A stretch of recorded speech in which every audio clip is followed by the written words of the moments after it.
Hey guys, Sam from Manfa's Makes. Welcome back and happy Saturday. So to all you returners, it is lovely to see you, and any newbies, it is lovely to see you too. Thank you for clicking on and I hope you stay a while.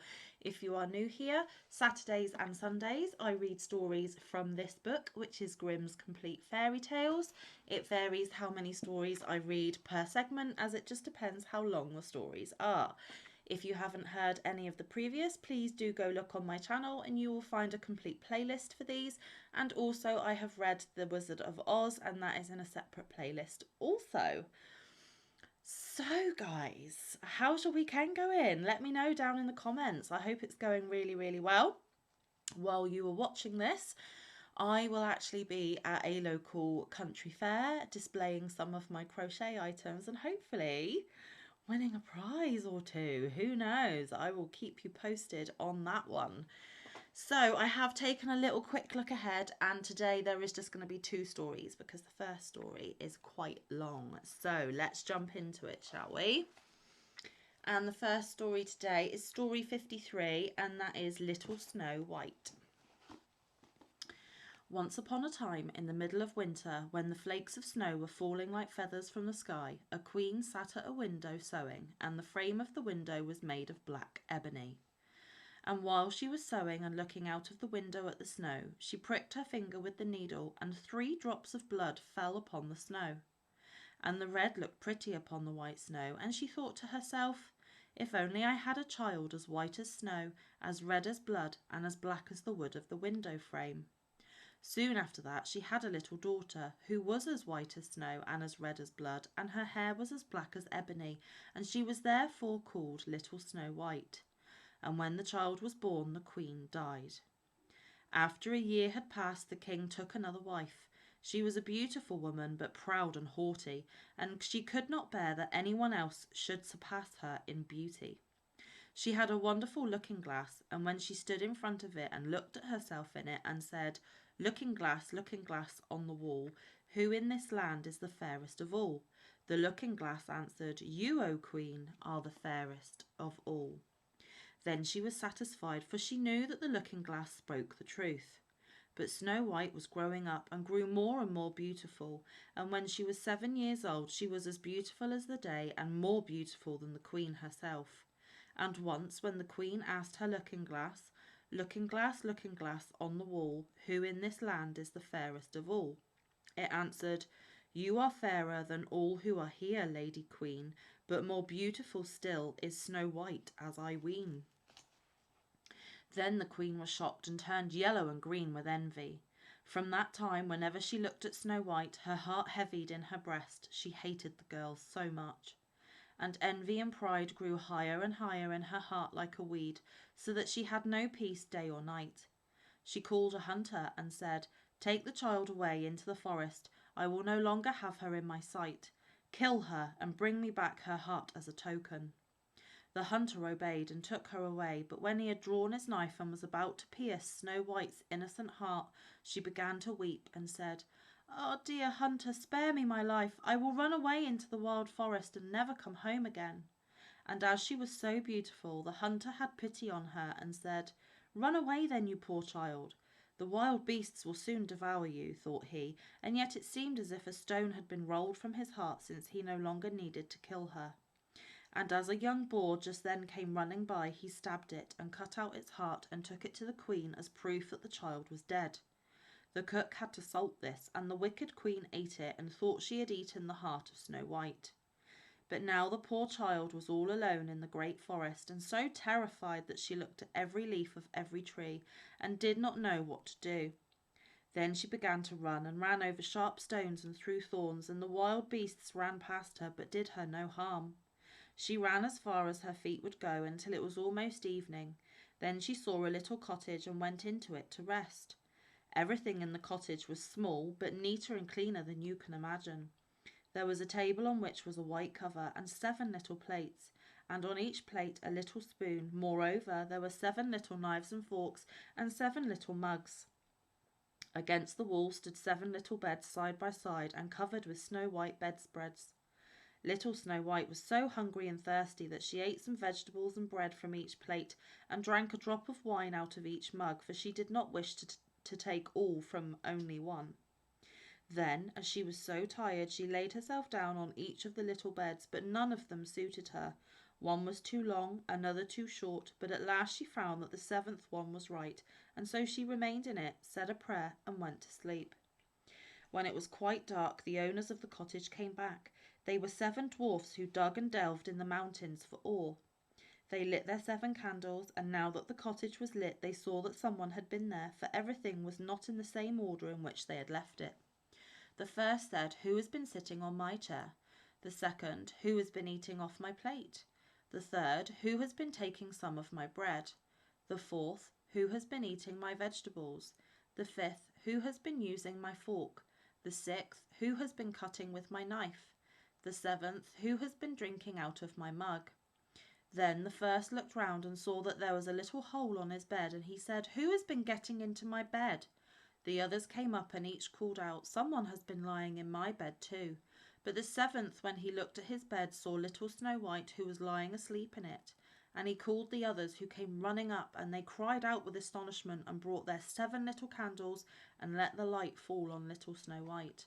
"Oh heavens!" cried they. "What a lovely child!"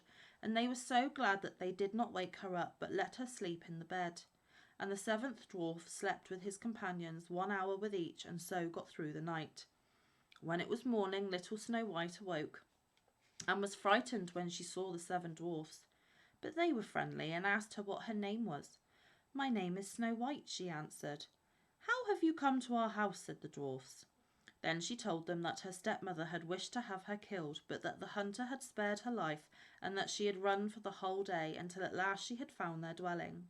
The dwarfs said, "If you will take care of our house, cook, make the beds, wash, sew, and knit, and if you will keep everything neat and clean, you can stay with us, and you shall want for nothing." "Yes," said Snow White, "with all my heart," and she stayed with them. She kept the house in order for them. In the mornings they went to the mountains and looked for copper and gold. In the evenings they came back, and then their supper had to be ready. The girl was alone the whole day, so the good dwarfs warned her and said, "Beware of your stepmother. She will soon know that you are here. Be sure to let no one come in."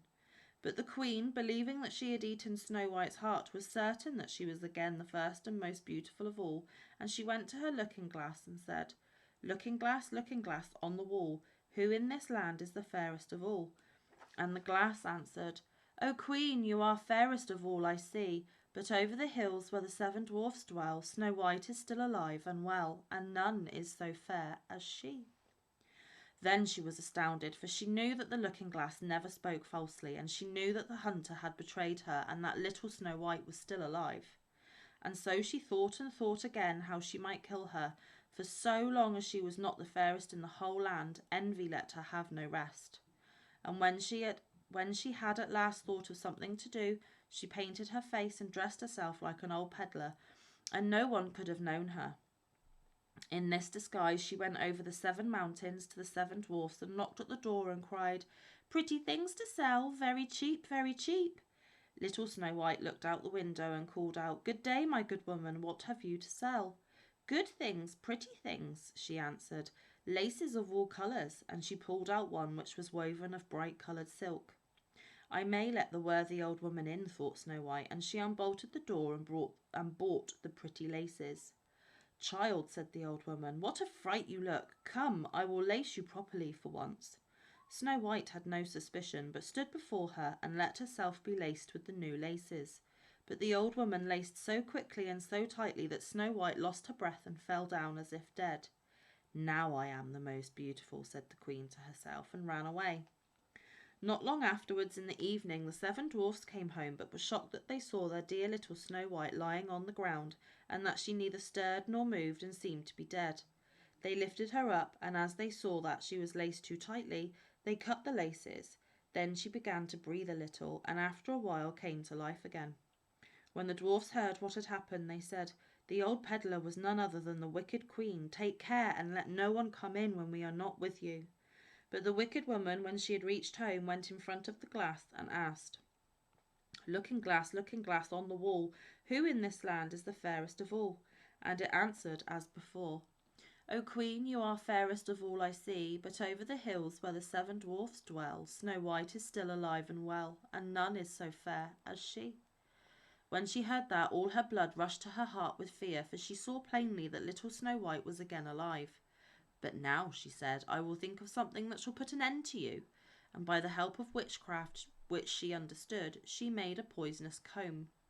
Then she disguised herself and took the shape of another old woman. So she went over the 7 mountains to the 7 dwarfs, knocked at the door and cried, Good things to sell, cheap, cheap. Little Snow White looked out and said, Go away, I cannot let anyone come in. I suppose you can look, said the old woman, and pulled the poisonous comb out and held it up. It pleased the girl so well that she let herself be fooled and opened the door. When they had struck a bargain, the old woman said, Now I will comb you properly for once. Poor little Snow White had no suspicion and let the old woman do as she pleased, but hardly had she put the comb in her hair than the poison in it took effect and the girl fell down senseless. You paragon of beauty, said the wicked woman, you are done for good, and she went away. But fortunately it was almost evening when the 7 dwarfs came home. When they saw Snow White lying as if dead upon the ground, they at once suspected the stepmother, and they looked and found the poisoned comb. Scarcely had they taken it out when Snow White came to and told them what had happened. Then they warned her once more to be upon her guard and to open the door to no one. The queen at home went in front of the glass and said, Looking glass on the wall, who in this land is the fairest of all? Then it answered as before, O Queen, you are fairest of all I see, but over the hills where the 7 dwarfs dwell, Snow White is still alive and well, and none is so fair as she. When she heard the glass speak, she trembled and shook with rage. Snow White shall die, she cried, even if it costs me my life. With that she went into a quite secret, lonely room where no one ever came, and there she made a very poisonous apple. Outside it looked pretty, white with a red cheek, so that everyone who saw it longed for it, but whoever ate a piece of it must surely die. When the apple was ready, she painted her face and dressed herself up as a countrywoman, and so she went over the 7 mountains to the 7 dwarfs. She knocked at the door. Snow White put her head out of the window and said, I cannot let anyone in. The 7 dwarfs have forbidden me. It is all the same to me, answered the woman. I shall soon get rid of my apples. Here, I will give you one. No, said Snow White, I dare not take anything. Are you afraid of poison? Said the old woman. Look, I will cut the apple in 2 pieces. You eat the red cheek, and I will eat the white. The apple was so cunningly made that only the red cheek was poisoned. Snow White longed for the fine apple, and when she saw that the woman ate part of it, she could resist no longer and stretched out her hand and took the poisonous half. But hardly had she taken a bite than she fell down dead. Then the queen looked at her with a dreadful look and laughed aloud and said, White as snow, red as blood, black as ebony wood, this time the dwarfs cannot wake you up again.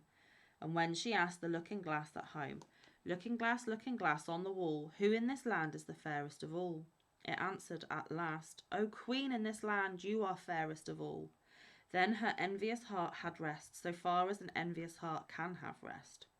The dwarfs, when they came home in the evening, found Snow White lying upon the ground. She breathed no longer and was dead.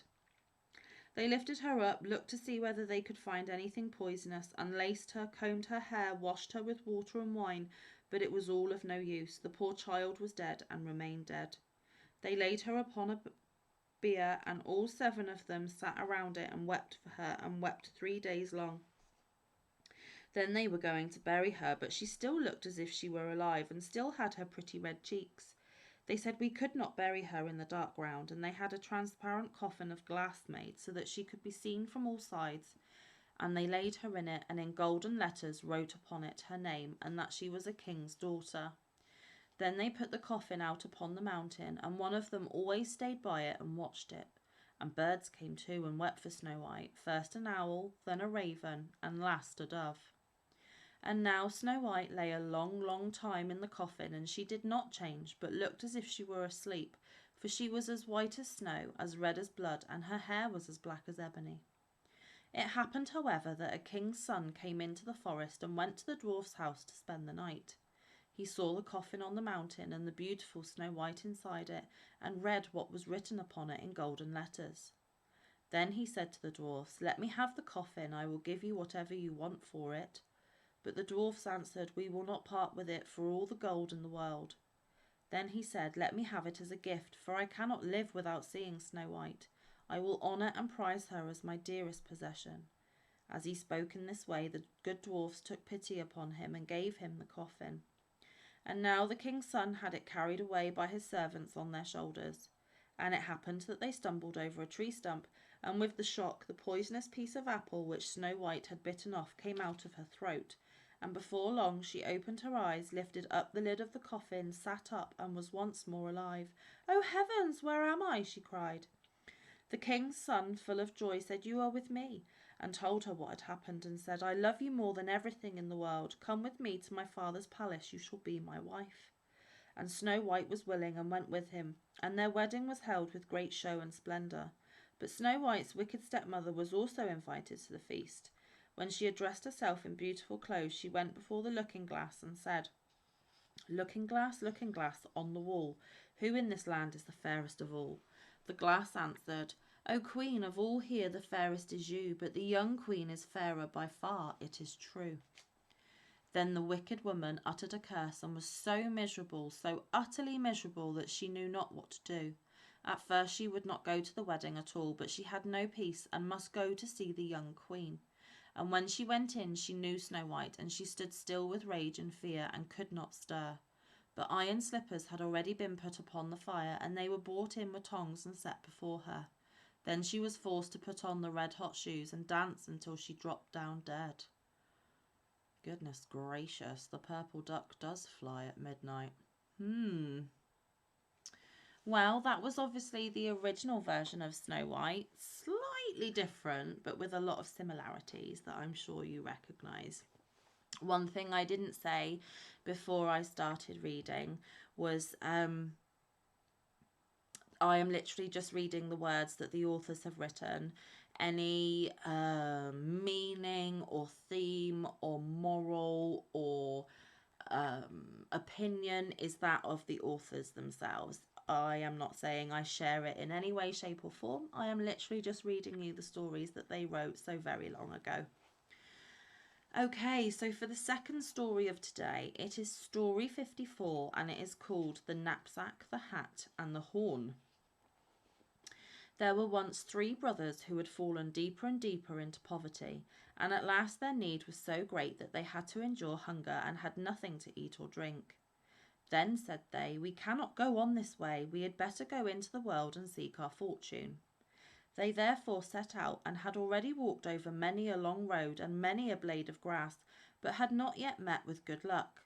One day they arrived in a great forest, and in the middle of it was a hill, and when they came nearer they saw that the hill was all silver. Then spoke the eldest, "Now I have found the good luck I wished for, and I desire nothing more." He took as much of the silver as he could possibly carry, and then turned back and went home again. But the 2 others said, "We want something more from good luck than mere silver," and did not touch it, but went onwards. After they had walked for 2 days longer without stopping, they came to a hill which was all gold. The second brother stopped, thought to himself, and was undecided.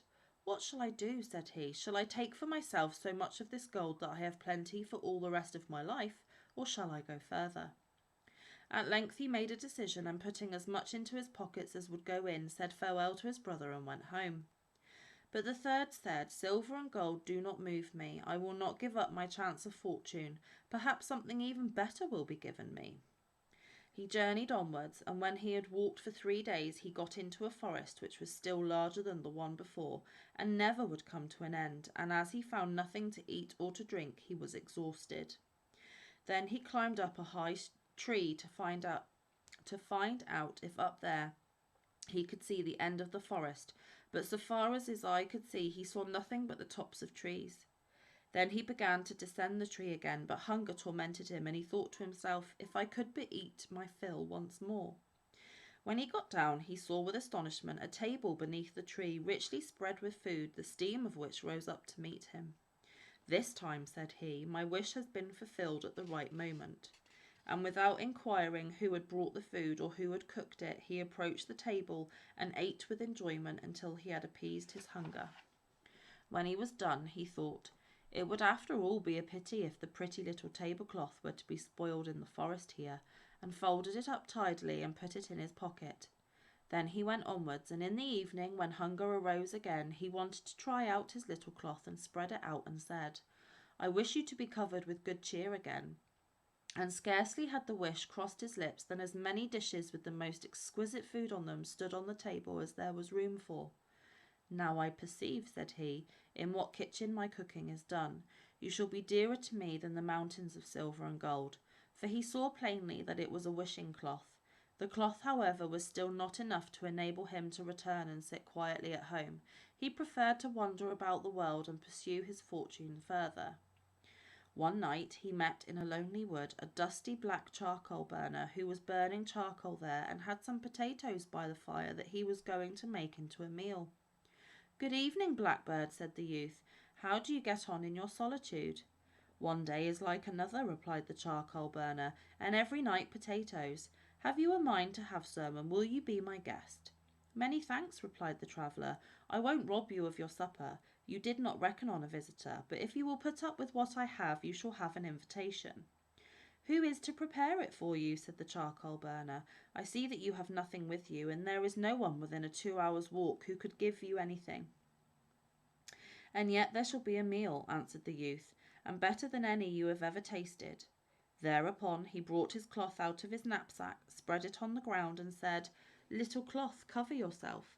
And instantly boiled meat and baked meat stood there, and as hot as if it had just come out of the kitchen.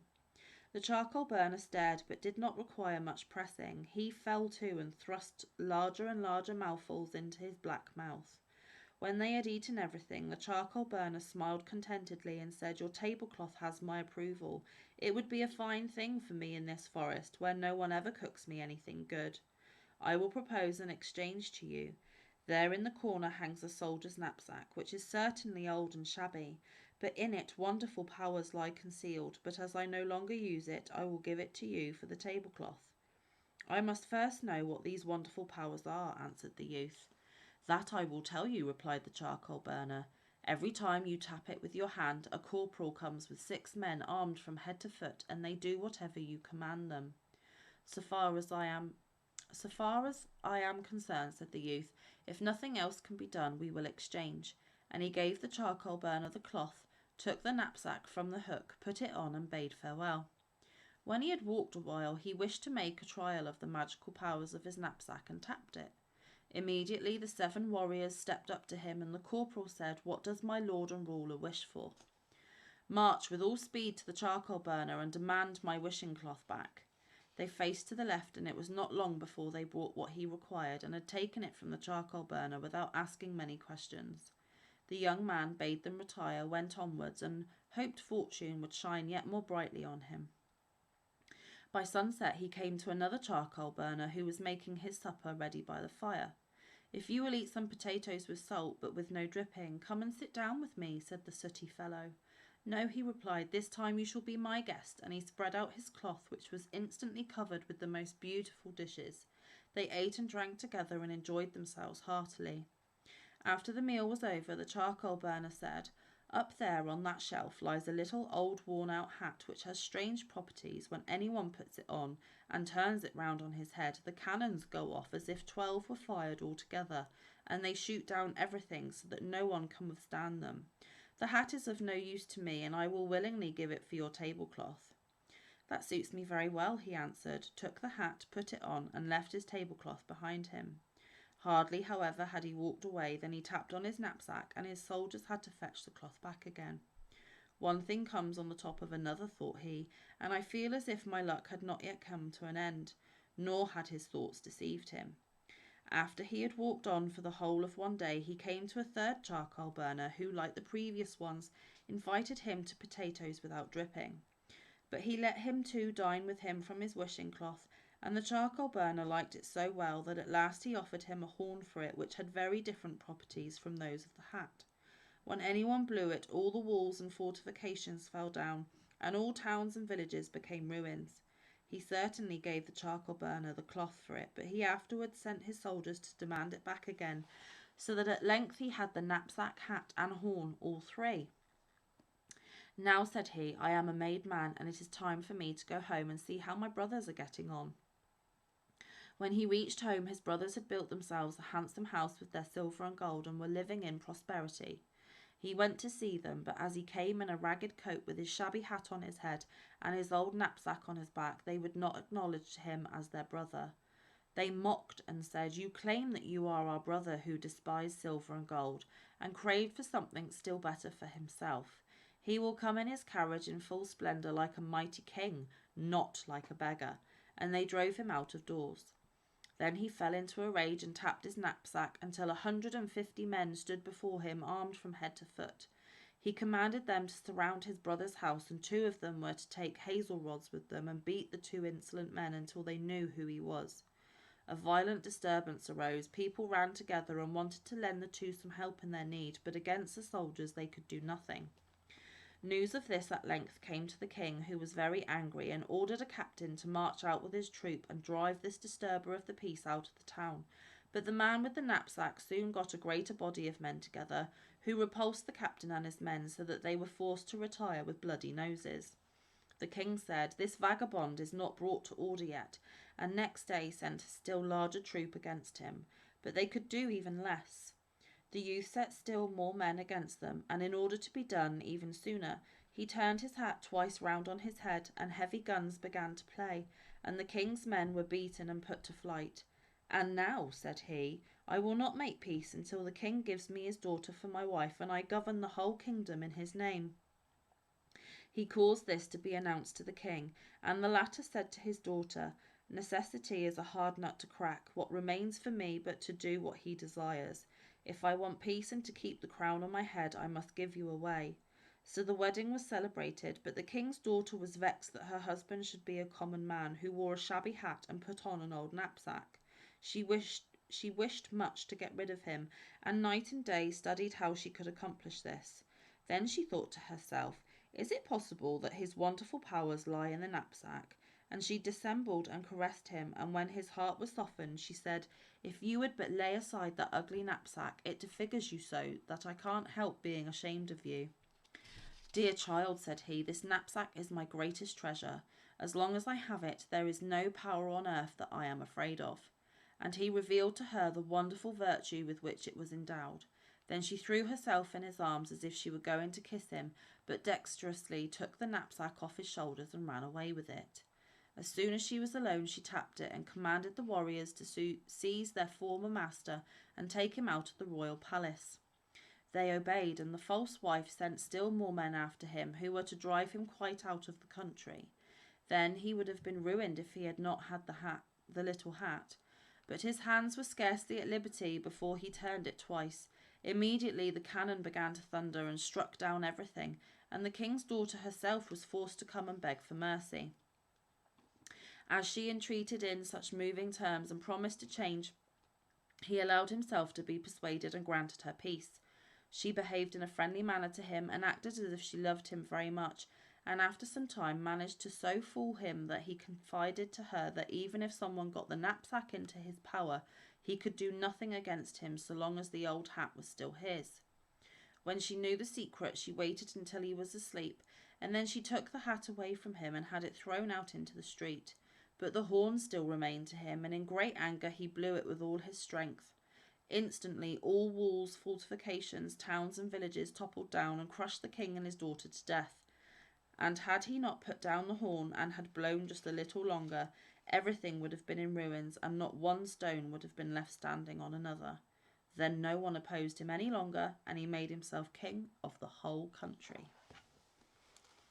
So there we have it, guys. That is our 2 stories for today. I hope you enjoyed them. We have more stories to come tomorrow. Just looking ahead. We could probably manage 3 tomorrow, so please do look forward to that. I look forward to being back with you guys tomorrow. I hope the rest of your Saturday is absolutely fantastic. So yeah, until then, stay safe, be kind, look after one another, get some good quality crafting time in, good quality time in with your loved ones, and get some good quality crafting time in. And I will see you in the next one or around the YouTube streets. Thanks so much for listening. See you soon. Love you guys. Bye.